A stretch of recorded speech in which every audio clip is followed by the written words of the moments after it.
Good morning. Good morning. Welcome to the original Loretta Brown Show, radio to open the heart, heal the soul, and awaken the consciousness. Good morning, Mr. Benny Mathers. Good morning. How are you today? Or good day to anyone who's listening out there in the outer world of the internet, because that's usually what happens. Yes. Yeah. Good morning. Good day. Yeah. I don't know what happened. I am probably really affected by these energies. I'm having trouble sleeping, and then I can't get up in the morning, and then it's like that. You should get a wake-up call. I should. I mean, why not, right? I love that idea. I mean, I am up if you need one, because I do get up earlier than you do. So yes, you do. If you need me to call you, I'd be more than happy to. I'm so touched by that. Yes, I will definitely do that. And anybody listening, maybe they have their own people for a wake-up call. Good morning, Miss Loretta. This is your 8:30 wake-up call. You can't laugh when I'm doing it. Then we gotta clip that and save it. Love and then you can put it on your phone. Do it again. I'll be real quiet. Good morning, Miss Loretta. This is your 7 o'clock wake-up call. Bang. I love that so much. Thank you. That is the clip for sure. I would lay in bed just to have you call and say wow, that. Whoa. Family show. I'm very sensitive to the sound of people's voices. Maybe you are too. Well, this is true. And you're a musician, so that makes a whole lot of sense. We love that the hearing, I guess that we have that inner ear built in too. So I do. When I hear someone talking or something like that, it'll definitely perk me up. Yeah, very much so. Yeah. And I'm also very aware of when people talk so soft that you can't hear them, and when people talk really loud. And it's just an observation. I'm not, you're not dogging anything. Well, sometimes I am, right? I just tone that down. Yeah. You usually have to listen a little more intently, a little more intense for someone who is softer spoken, but then loudly you're just you kind of get the physical whoa, and I think I do that to myself a lot. Yeah, somehow I think talking about that spot on. We just went through the Lion's Gate, kind of dragging out the other end of and it actually activates the throat chakra for those people that were wondering. And we're headed toward Regulus, another Lion's Stargate on the 21st, which activates the heart and the mind. So we've got these three upper power centers that are trying to line up. And then that's probably a good segue to get into astrology. But yeah, it's, roar like a lion. I don't know. We're continuing from last week's show, right? Continue that roar. I'm thinking about that. Yeah, that lion was good. Yeah, it was good. All right. So I am the owner of Reiki Oasis, located right here. I can't talk now in the greater Seattle area. There's that better. That help you out? Thank you. Thank you for those of you that were listening last week, we had lions roaring because it was the Lion's Gate last Thursday, and we were having quite a bit of fun with it. But anyway, I forgot what I'm saying.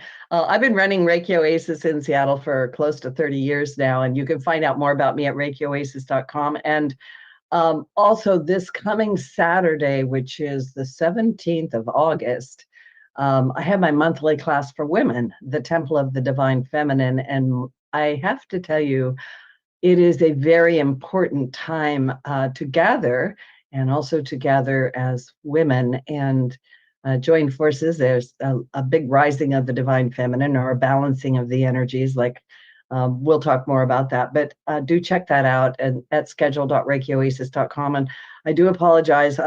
My website has trouble staying up. It goes up and it goes down, and Mercury's retrograde right now. So you will be able to access the scheduler though, and you can always email me at reikioasis@gmail.com if you have questions. So we are entering a very, very significant, powerful week, and we've right here in the middle of August, and it culminates in a powerful full moon on the 19th, which I think is also the first day of the DNC. So the period is characterized by a whirlwind of intense, challenging energies driven primarily by the interaction of four planets, Mars, Jupiter, Saturn, and Venus, which actually is creating a double T-square for astrologers who know what I'm talking about. It's a very rare and very powerful event. And so the atmosphere from now until August 23rd to 24th is going to be just directly under all of this energy. It's very tense. creates opportunities for growth. And so today on the 15th, Mars is joining Jupiter in a conjunction that often signals a clash of wills. This is the kind of astrological event that historically could have prompted leaders to take decisive actions, sometimes even to the point of conflict. And it carries the energy of the battle cry. Go for it. So it's challenging us personally to maybe have that battle cry, that roar of the lion inside us to get up and go take action on things. And also nationwide, globally, take a look at these energies that are there. So on August 15th, Mars, and also not only with Jupiter, is squaring Saturn, further intensifying the confrontational energy. And Mars is about action. It's about aggression. Saturn is cold and stern and restrictive and disciplined.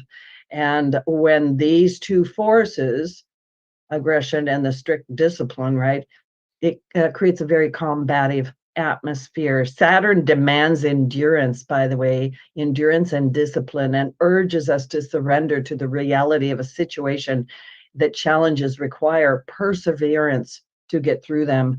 And so, yeah, well, here we are, people. We're right here on planet Earth where we need to be.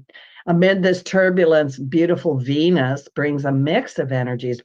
Venus is squaring Jupiter, so the two beneficents are together, which is typically positive and joyful and encouraging social interaction, alliances, and a good sense of enjoyment. So this aspect is going to help balance out the heavier planetary problems between the maleficents, right? Sounds like a Disney movie. However, Venus is also squaring Mars, stirring up intense primal energies. Whenever Venus and Mars are together, it's very, very heated up because they are the lovers of the astrology. So particularly, they will affect the areas, or Venus will affect the areas of love and money. So this is a time to actually exercise restraint in the areas of love and money. Like, this is not actually the time to take all your money and go plunk it into that, scheme over there. Don't do it. Hold back. And it's also in love, really be a little bit restrictive. And also take a look at your relationships, because with this volatile energy, you could easily say things or do things that actually in the long run are not what you really want to have happen. I think you're all hearing me what I'm saying.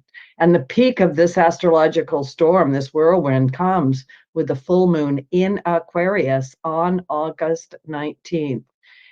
This full moon, by the way, is in Aquarius, is located almost directly on the United States moon.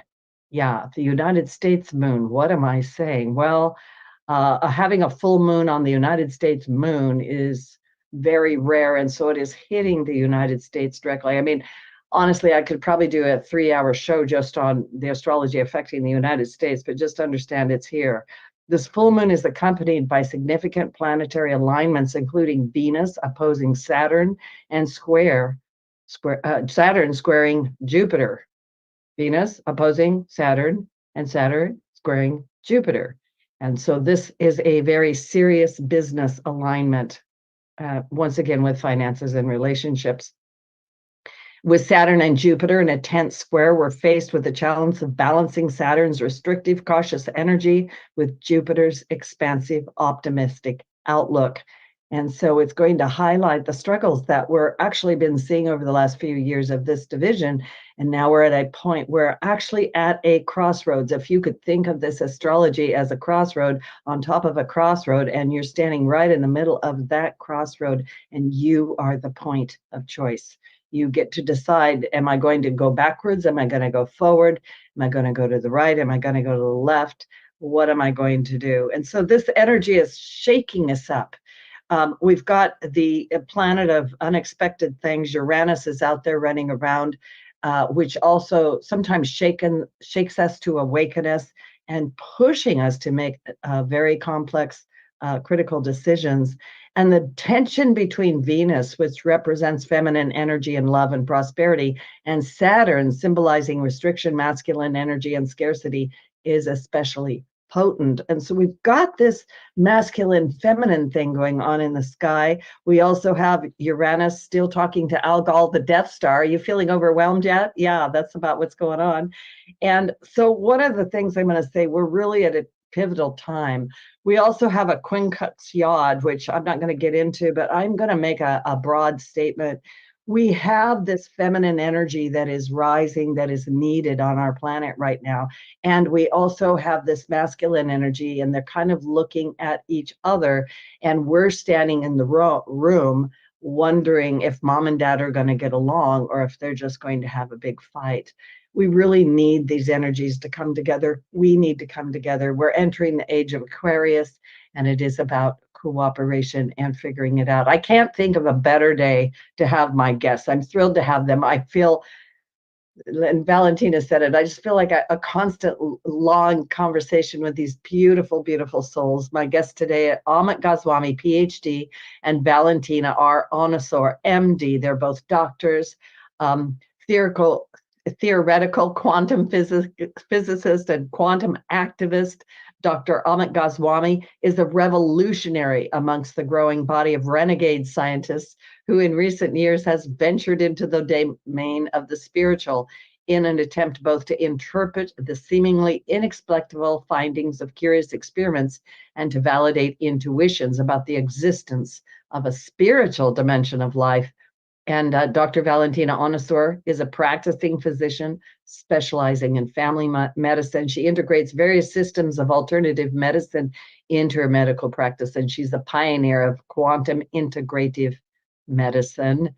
And together, they beautifully weave together the masculine and feminine wisdom and viewpoints. And they, like I said, that's so great to have on the show today. They've got a great new book, The Return of the Archetypes, Revisioning Yourself and Society with Human Values.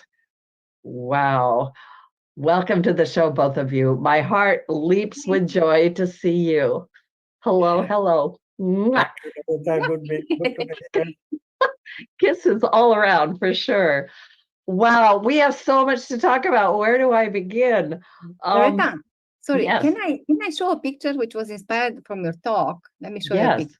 Let me see if I can share it on the screen. Disabled participant screen sharing. Let me see if I can adjust that. Give me 1 second there. Sure. Sure. You know, there is in tarot, there is the 11th card, which is representing Shakti, the feminine force, and lion, exactly what you're talking about. So I want to share it, but I don't know if I can. Let's see if I can. I got goosebumps when you said that, Valentina. So let's see. Share. No, I still cannot host disabled participants. Yeah, it's on my side. I'm looking for the feature. I'm sorry. Give me just a minute. It's on your side. Okay, yeah, I'll let you know. Okay, I'll let you know. Okay, he'll let us know. Yeah, no, this. Yeah, absolutely. Yeah, the Shakti and the lion. Mm-hmm. And that's amazing.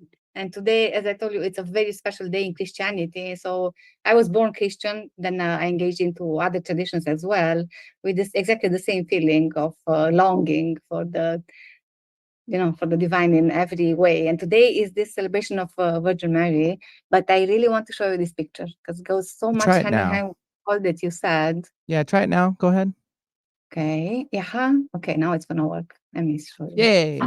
Oh, yes. That's it. Wow. Beautiful. Absolutely. That is definitely the card right there. There she is on the back of her lion, the Shakti. Yeah. Mm-hmm. Amit, you were talking about this one first time I heard you talking. So explain this card. Talk about this card a little bit for those people that don't know.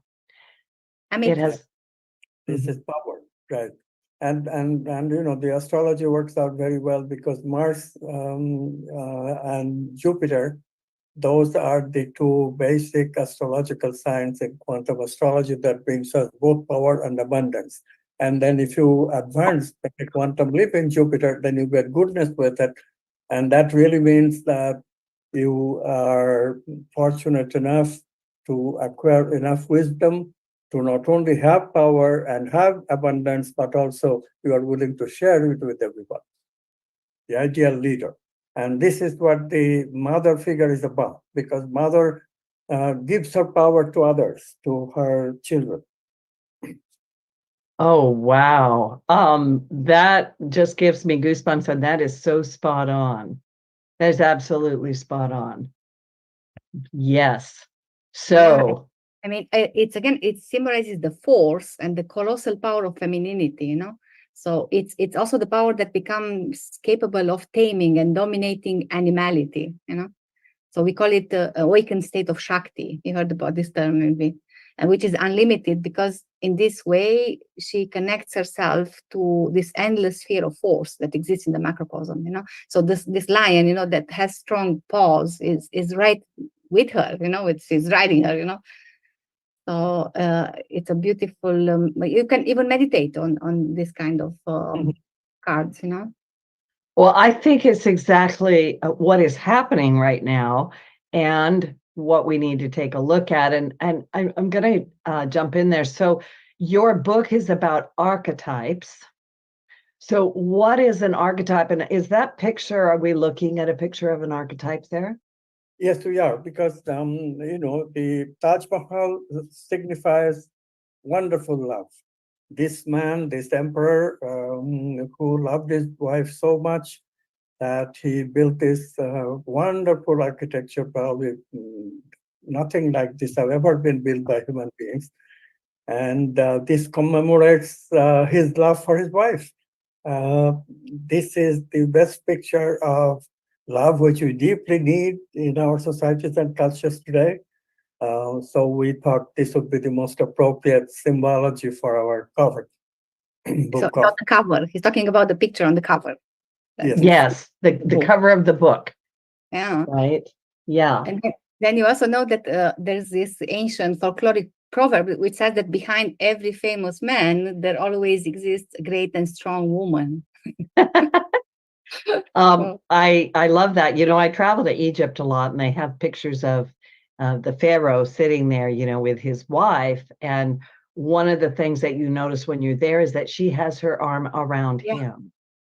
So Yeah. she is, the feminine is supporting him. And then we always have, you know, the goddesses are always holding the pharaoh on their lap or feeding the pharaoh, right? So I guess I want to talk just a little bit about that. Like, I don't even know if that's part of our conversation, but talk about the feminine and the masculine and this balance. And maybe it's too big of a question, maybe it's not, and weave it into, I know you can do this, into what is currently happening on planet Earth with the imbalance. I'll just put it that way. Yeah. Well, right now, you know, it is really a very sad thing. Most of the leaders are very male, and power without love, power without goodness. So this is very unbalanced. So this, you know, the astrology that you mentioned in the beginning, that is very apropos at this time to make a resolution for all of us who are watching this show. I hope you join us. That power and abundance both be joined with goodness and love. This is what the male female is about. Female energy brings love, brings goodness. Male energy brings power, brings abundance. And both of those energies are needed to work in consonance with one another. They should not be used for themselves. A love for oneself becomes narcissistic. Goodness for oneself similarly does not expand, as really is not of no use, not much use to society. You stay within yourself. You become a renunciate. Um, but if you have abundance and power and then you share it with people, that's the basis of society. And society today is in trouble because we have banished the archetypes somehow, because we don't pay attention to these things that are with us, have been with us for a long time. But in the current age, we kind of started laughing about them, like astrology, tarot, these things we could not understand, and therefore we degraded. But they are important. And these archetypes, they are symbols that capture the archetypes. The symbols were developed that way. With quantum physics, we finally have given a science behind this, that archetypes really are objects of our intuition. They really contribute to how we can make our life optimized to function the best. If we combine our power with love, it only becomes even better expression of power. It does not decrease, nothing decreases by sharing. These are infinite reservoirs of things. So we just hope that people wake up to the fact that quantum science makes these archetypes real. They are no longer just objects to satisfy your particular feeling good impetus for the day. Astrology should not be used for just that. You can, but that's a very, very simple use of it. The main use of astrology is to check what archetype is important for you. What are you doing with your life? What are you exploring? Are you exploring abundance and power with goodness and love? These are the questions we should ask for ourselves. Okay, and if you want, I can talk about the differences because you brought the female and I think we have it a lot in the book, But you heard about the psychologist Carl Jung, who discovered two archetypes of the collective unconscious. One in men, which is called anima. You can think of the deeper part of their soul, and for women, which is called animus. And then he theorized that anima is the suppressed female potentiality in men, and animus the suppressed male potentiality in women. So if in the vital dimension, this results from the suppressions of the heart and navel, respectively, for the male and female. And that's the beginning of the problems, if we don't see that. Because partly this dichotomy is expressing itself as a feeling-thinking dichotomy. So women think with more input from feelings, whereas men tend to be rational, independent of feelings, apparently, initially. So the situation is this: people who fall in the romantic way, in love, they become committed. But after a while, that romantic juice takes, a nosedive. Yeah, when that happens, they are confronted with this question: do I move on, or do I try to rekindle that romance with the same partner? So, not necessarily for this quick fix and changing partner. So can it ever be done, if we go deep, So if we don't have any meaning in our lives, then we don't even ask, what to do. How can you go at the next stage of love? But again, the decision is one of exploration of love at a deeper level, using a sexual relationships, if it's there, So again, love is one of these archetypes, because when we say archetypes, we refer to those things that our soul is really longing, So it's values, it's meaning and purpose in our life. And love is one of the archetypes, which actually everybody should go towards, and then other things. But we see that it's a lot of lacking of education, because we could teach our teenagers, especially the girls, because it's easier for them to, for example, to abstain from sexual relationships until the right boy comes along and the intention of love, happens, and then to use that intention for the creative awakening of love. But nowadays, you see what's happening in the schools. You cannot even really educate them seriously. So many jokes about how Indian family, who they are much more into their bodies, they educate the teenagers, versus an American, who you cannot even say something to your child, you cannot really educate them anymore so much, So then is all this discussion about the soulmate phenomenon, which can be more rare, but it's not rare to find more and more people to incarnate with the ability for romantic love as a character trait, So both girls and boys, they will be able to awaken the latent ability with some effort, So, but of course, then to find a partner of romance who has the same character trait as you will be there, and then the romantic one has to help her or his mate to engage a creative process and fall in love before committing and so on. So it's a lot. And then we also speak also in the book about the development, what's happening in living together, because men will have to work on their vulnerability. They have to work on their interior castle, on eliminating the fear of relationship. And women's problem is that we put too much heart, we say, right? So on the other hand, we have the problem of jealousy, insecurity, and neediness. But again, then you have to ask yourself and check about the chakra system. We learn about the chakras also a little bit, or in any other traditions, it's called differently. And then you see how the differences between male and females happen. So men, when they grow up in their childhood, they are not oblivious about the feelings in the body. They feel energies of the chakras too. Even if the culture does not educate them much on it, even if nobody's explaining to them. So all this social cultural conditioning in most societies is that girls are taught other love. So you have to love another person, right?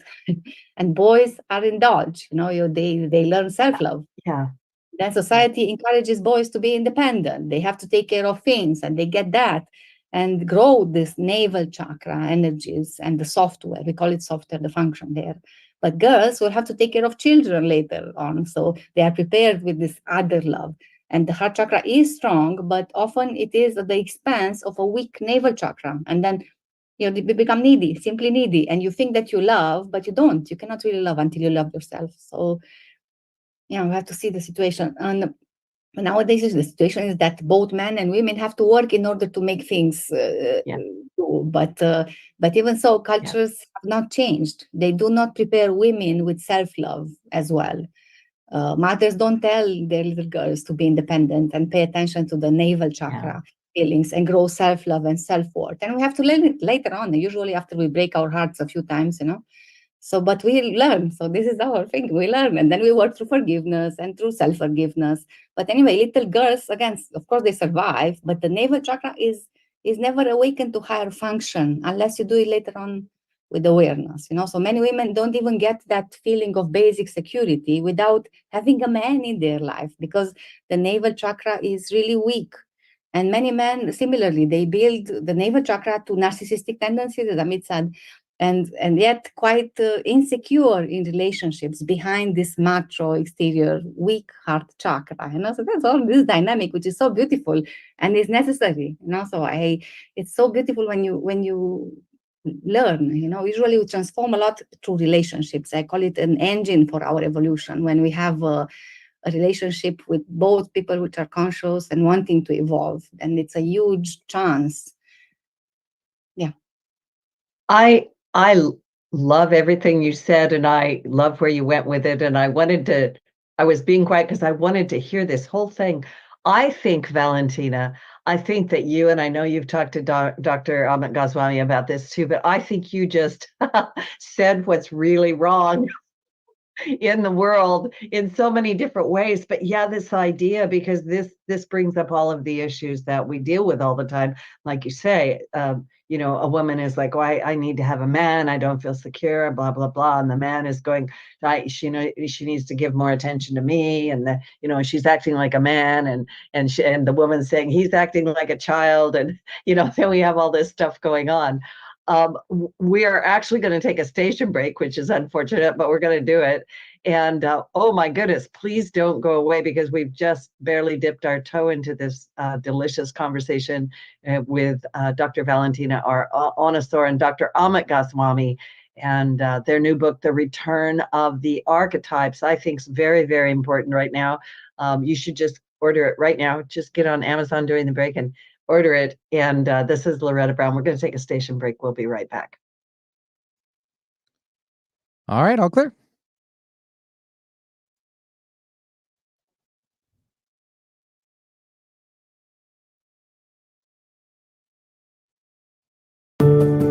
When you're diagnosed with Crohn's disease or ulcerative colitis, you just want to feel better.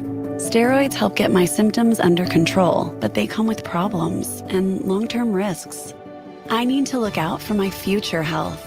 The Crohn's and Colitis Foundation changed everything. They encouraged me to take action and even helped me find a specialist. We now have a plan that works for today and tomorrow. Don't put off finding an answer. Spill your guts. Learn more at spillyourguts.org. Did you know that Reiki healing can be done at a distance? It's true. So let Reiki Oasis focus powerful energy to help relieve your stress, grief, sadness, anger, and so much more. Convenient, personalized treatments at a distance can increase lightness of being. During your appointment, find a quiet place to lie down or sit to receive healing energies. If you want help with your dis-ease, visit ReikiOasis.com. Harness life's energy. Visit ReikiOasis.com today. It's time that you are heard, and I don't mean in just a conversation. I mean really heard. Imagine hosting your very own radio program on Alternative Talk 1150. Talk about being heard. Call 425-653-1150 right now to learn how affordable it can be to host your own radio show. Time slots are going fast, so take hold of this chance by dialing 425-653-1150. Alternative Talk, we have an opportunity waiting just for you. Broaden your horizons. You'll be amazed at all the topics we cover on Alternative Talk 1150. Ready to come back in? All right, stand by. Hang on, Amit. 1 second, buddy. I got. I mean, yeah. Hang on 1 second. Got to bring you back in.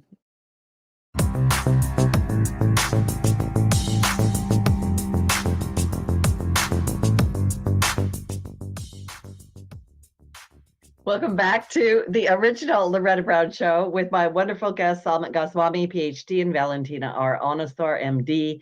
And a reminder that these shows are archived. You can find the archives at the KKNW 1150 AM archives for the original Loretta Brown Show. Go check it out. We're on iTunes, Spotify, X, Megaphone, Podcast One. I'm sure I've left something out, but you get the idea. We're all over the place. Please go find the show, download it, listen to it again and again. And of course, I've got other interviews with these lovely people, and you can go check that out. During the break, Dr. Goswami was saying the most wonderful stuff. I said something about the fact that where a lot of people are very confused in life, like, who are we? What are we here for? And what is the meaning of all of this mess? You know, what's happening? So please, Dr. Goswami, jump in there. So what is very important, at about age 15, students become aware that they are looking for meaning and purpose. The message is very clear. The intuition occurs that what is the meaning of my life? People who don't get an answer, they become very scared, and suicide rate goes up, depression goes up. Whereas people who do get a message and become interested and get into the purpose of life, that's when they become interested in the archetypes. This is all in all of our history. There always have been a modicum of people who became interested in the archetypes from their teenage. So we never even needed to emphasize that archetypes are important. Today, we need to emphasize, because people miss this call of the archetypes in their teenage. When they get it, fortunately, consciousness has, God is benevolent, so we have a second chance. That's the midlife transition. So many of us, me included, I am one of them. Actually, I didn't hear the call quiet in my teenage. I got the idea that I have to find a career, but I didn't get the idea that it's about an archetype. It's about truth. So I was doing the scientist truth the usual way, very compromised. But then once I knew that it is truth in its truthfulness, I mean, it's reality that we are talking about, not the artificial truth that we make up with our various endeavors. And there is a little bit of truth in everything I do, but everything we do in our society. Even the people who are lying, they're actually working towards something that they want to express. There's no such thing as a complete lie except a person who is deranged. We always do it with the purpose of something that is in myself to express it. But it is so compromised today that authenticity is very difficult to find. It's become a very important commodity. And similar things we talk about, these stars in the beginning, the planets, and archetype of justice, archetype of beauty, archetype of love, archetype of goodness, archetype of power, archetype of abundance. All this came up because all these four planets, Venus, Mars, Jupiter, and Saturn, are involved. So these are the archetypes that are played right now. There is war going on. These wars are because the archetype of power is unbalanced. If Yes. archetype of power is balanced by love and goodness, then we would have no war and no violence, not much violence anyway. Well, there will be some private violence, I'm sure, but not much. And this is the reason that we need an appreciation of, if we become aware that our professions are about archetypal exploration, then everyone would have an opportunity to explore the archetypes through his or her profession. And this is what we need. We really need people to be aware that whatever they're doing, it's about an archetype. If you make your living as a business person, it's about the archetype of abundance. If you're making your living as a scientist, about the archetype of truth. If you are into law, that's archetype of justice. If you are into a social work, then it's archetype of goodness. If you are a doctor, it's archetype of wholeness. If you are an educator, again, it's archetype of wholeness. So every profession that we have, military people, raw power, every profession we have is about an archetype. If people are just aware of this fact and being archetypes in their lives, it would be wonderful. How do we find our archetype? Do we have an archetype? Can astrology help us with that? Or I'm gonna let both of you answer that, because you know what you're talking about. Valentina, you go ahead. Okay, Talk so about that. yeah, there are many ways actually, but again, it's also said that in the moment of death, we are presented with the review of life. You know, it's like a non-local panorama, which actually it's a big chance. But it's also like a high-speed summary of what happened to us and which choices we made. You know, when we lived life with enthusiasm, with meaning and purpose, bringing life to our life, you know, that moment is joyful because we left a divine mark, one would say, you know. But when we didn't use our talents and qualities and wasted life with small, you know, TikTok, that moment of reviewing life can be painful, emotionally painful, and then you realize the chances that you missed, you know. And then it's also said that we can prepare our next life's dharma, what we want to learn and manifest, if we are aware in these last moments, if it's a natural death, of course. So we have a whole course in our university. It's called Physics of the Soul. When we go, we talk about the subject of death and dying, you know. There's even the book. It's my favorite book of Amit. It's Physics of the Soul, actually. But then again, it's also easy to identify your archetype. So what is that thing without which you wouldn't want it to live this life without, you know? So kind of like, but people lost passion. That's what we see all around, you know, the people Yeah. lost passion, lost intensity of life. It's all just kind of like, oh, we are dead before dying, you know, that's not good. So if we look back in our lives, you know, in a crisis, especially in a crisis, it is you as a predominance. So what happens when you're spontaneously invited by life to do something significant? That first reaction, how we react in a crisis, can tell us a lot about ourselves, you know. So these reactions would show who we are and which archetype is present in us more than others. It can be a feeling of like we have that quality, or it can be an aching feeling that we don't have it, but that's what we really wanted. So we are crying for that, you know. Yeah. And you know, for me, for example, the main archetype is love. Yeah, for me, it's love and wholeness, because I'm a medical doctor also. So it was, but definitely love, the first one. And it was, I discovered it actually in some years when I was living a very deep and prolonged sufferance. You know, I said out of love, but of course it was out of lack of so many things. and it was interesting because I was suffering in the daily life, but then in dreams, I had the same encounter with some paradisiac dreams, actually related to love, to various nuances of love, but it was definitely not something that one can live on earth. And it was hundreds of such experiences. And that kind of encounter with this archetype of love, it was fueling me, so I could really walk through what I think it was a night of the soul, you know. So it was really hundreds of infinite experiences of love that, for example. But again, we don't have to get to this kind of state, you know, to discover our archetype. Hopefully. But again, when you know, discovering our archetype, it will have implications in our development for sure and transformation. It helps us to know ourselves because there are special nuances, qualities, colors. We start to know our nature, and to awaken our soul. It's also a method to bring value to yourself, to revalorize, kind of, So because usually we lack the self-trust, the real self-trust. We either go into pride or lack of self-trust. So these are the same thing. And only by knowing ourselves, we can develop that self-trust. Otherwise, again, we are lost in imperfections and all kinds of details. We see the empty glass mainly. But when we understand the complexity of our being, then we can understand ourselves, and we don't compare ourselves with others. You don't let yourself anymore valorize, kind of, So knowing ourselves, But when we lose the connection, the deep connection with our soul, with our aspirations, the lessons that we came with in this life, then the valorization happens, So all these archetypal energies and attributes, divine attributes, if you want, which are infinite attributes, they will help us reconnect with that cosmic power, God, or the divine consciousness hidden in our soul. So you can think of these attributes also as a ray of light, which is taking you straight to the source, So you don't go left and right, here and there, When you understand your main archetype, then you know where to go.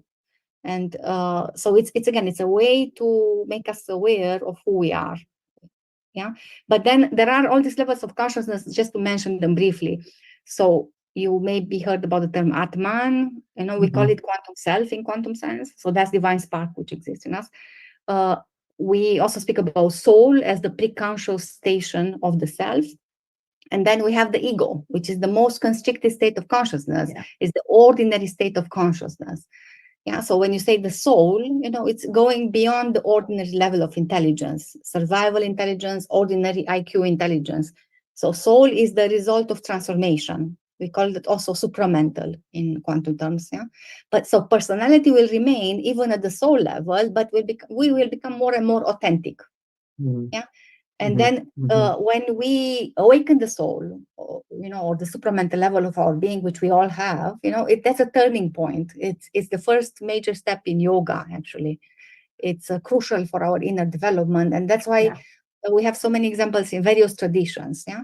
So again, personality, it's the inauthentic self, which is part of the ego. You can discover it if you study Enneagram. Enneagram, it's important to learn about your personality. How, it's also a kind of archetypes, we call them that, how they sabotage our, and then you learn how to penetrate the shadows of this in Enneagram, and you disidentify with the personality type. And this will show you the way towards integration. Yeah, we take yoga in terms of integration. And if we are not very familiar to recognize that contracting part from our minds, which is part of the ego, we just need to study a bit of the Enneagram. That's the beginning. But then more subtle is to discover the feminine and masculine archetypes. So if we are a women, we want to discover the feminine archetypes. And for a man, the masculine archetypes, because they will reveal to us when we begin the soul's journey as seen from the eyes of the collective unconsciousness. Yeah, so when we work towards wholeness, it's important to get into and integrate these archetypes, So there's this male-female dichotomy that we spoke already about a little bit, which we need to integrate. Otherwise, it's no good. And it's also a path to awaken our hearts, So the path to awaken, that's the beginning. So if not, the heart cannot, if we are still caught into this dichotomy, male-female, if we need to work with forgiveness, again, it might be the case for so many women if we got hurt. And then we close towards the masculine, and it's also towards our inner masculine. Then we just become a feminist, which is not the way, for example. Yeah. So, but still, we have to remember the broader perspective, because the quantum unconsciousness is available to us all the time. Whether we access it or not, it's another story. Because Amit is talking about other archetypes, so the Platonic archetypes. Yeah. So again, when we say archetypes, it's at different levels. Yeah. So we can use this route from personality to the soul archetypes, feminine, masculine, and then eventually to these Platonic archetypes. But what Amit is talking about is more transcendent, it's going beyond it. So the quantum archetypes that he speaks about ultimately are the Platonic archetypes. So we can proceed to them directly through fundamental creativity. And then also you see how they would apply in the profession that you choose, so the profession, you don't have to suffer for doing a profession. If your profession is in line with this archetype, then you're not suffering, you're learning. You don't feel that you're working for money. You feel that you're growing in what you're working. If not, it can be a sufferance, and it can ruin all your life if it's not in line with your qualities, So, but the feminine and masculine, I discovered that they're very useful actually in our journey, and they prepare us to engage in what is called fundamental creativity. That's my I will still go this route, feminine and masculine first. That is, it's actually brilliant. I was thinking so many things when you were talking. So many people have their noses on a screen, even with children. It's like, oh, the children are bored, hand them, a phone or a tablet or something. And so, I run into people that have grown up and they come in, and for me, they're like empty shells. They're like the Tin Man, like if I only had a heart, right? Or if I only knew who I was. This work with the Enneagram and with the archetypal concepts, I think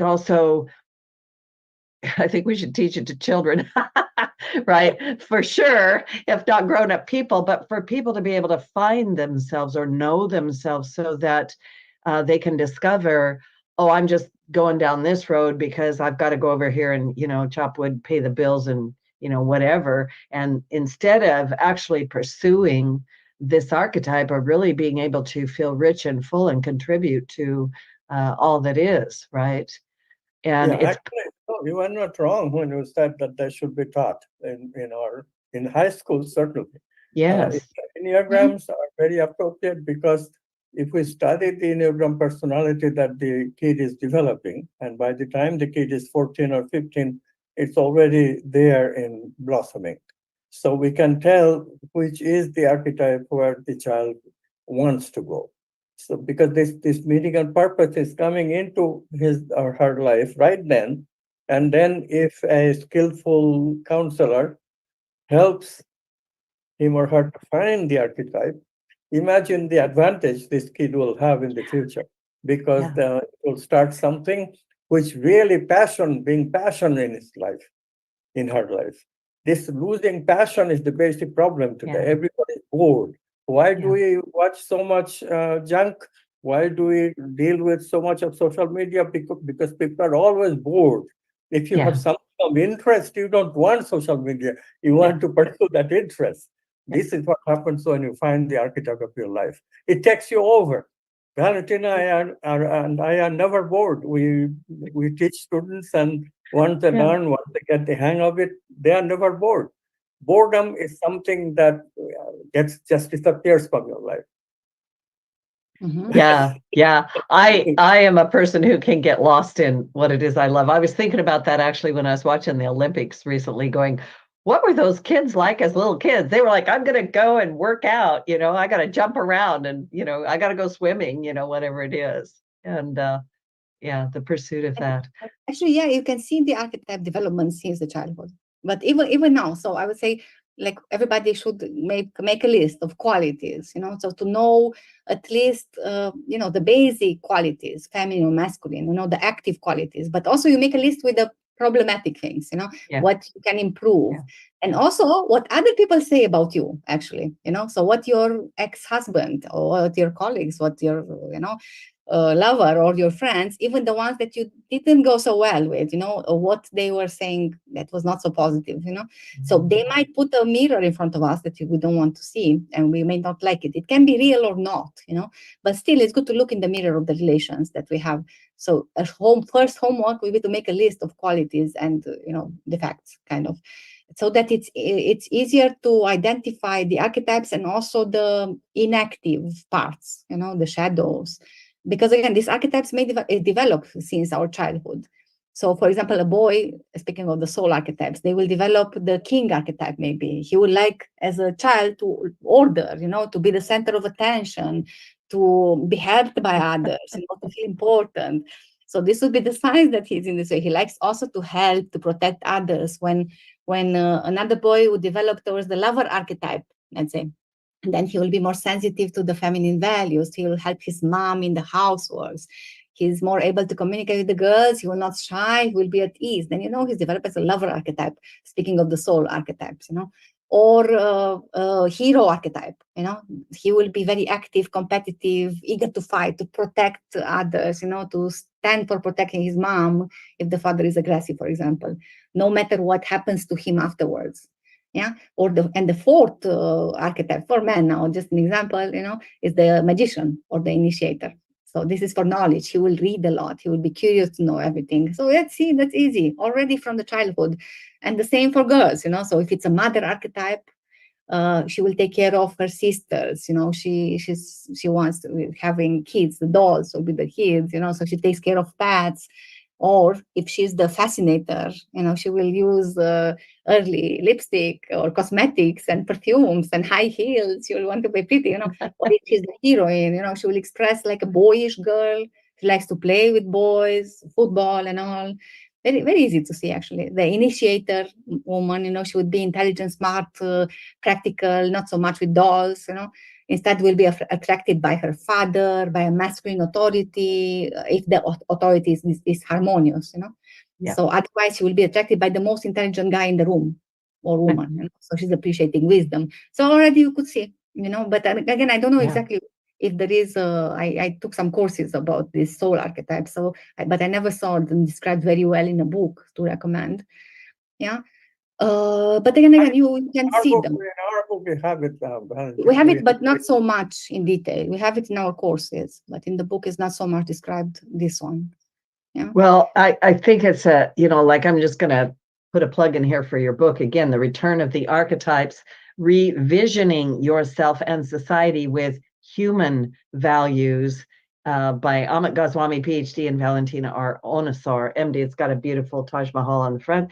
And I think it's a great place for people to jump in and start taking a look at this. I can't believe how fast our time's going by. We still have a few minutes.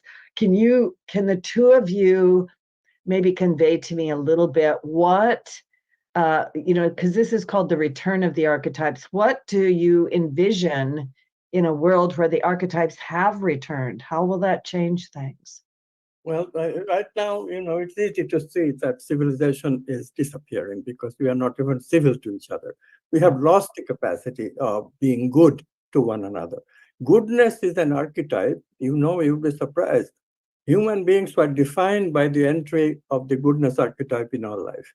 That happened in a process called self-domestication, something like 70 to 80,000 years ago. We were fighting with Neanderthals at that time. We were just one of the few human species. Homo sapien, Neanderthal was our main competitor, but we self-domesticated ourselves. We discovered the archetype of goodness. We learned not to play for defensiveness all the time. That was the beginning. Then we discovered altruism, we discovered love, we discovered beauty, we discovered truth, we discovered wholeness, and we took off. So this is our history. And then in the 20th century, some scientists decided that they would play with this history. They, on their own, they wanted to destroy religion, they wanted to destroy spirituality, they wanted to delve in the meanest stuff, the basest stuff in the human character, namely negative emotions, me-centeredness, pleasure, all these things. And they declared that the world is made of matter. That was how the archetypes were banished. Though archetypes, not always that all archetypes are just fictions, and let's engage in materialism, eat, drink, and be merry. And information processing, of course, social media. So this is our story, and we need to return the archetype. What will happen? Well, it will be gradual, of course. It won't happen all at once. If it did happen all at once, we really would be amazing people all of a sudden. But I don't think it will happen all at once. What will happen is that our businesses will change, our consumption will change. Slowly, quantum worldview will come into the picture. We are already getting very tired of living on negativity. We want to be positive things are coming in us. And look at the American election just done. That's a good example. We are not listening to the naysayer the evil aspect of human beings anymore. We want the good. We want the good in our lives. So goodness is coming back. Love is coming back. Truth is coming back.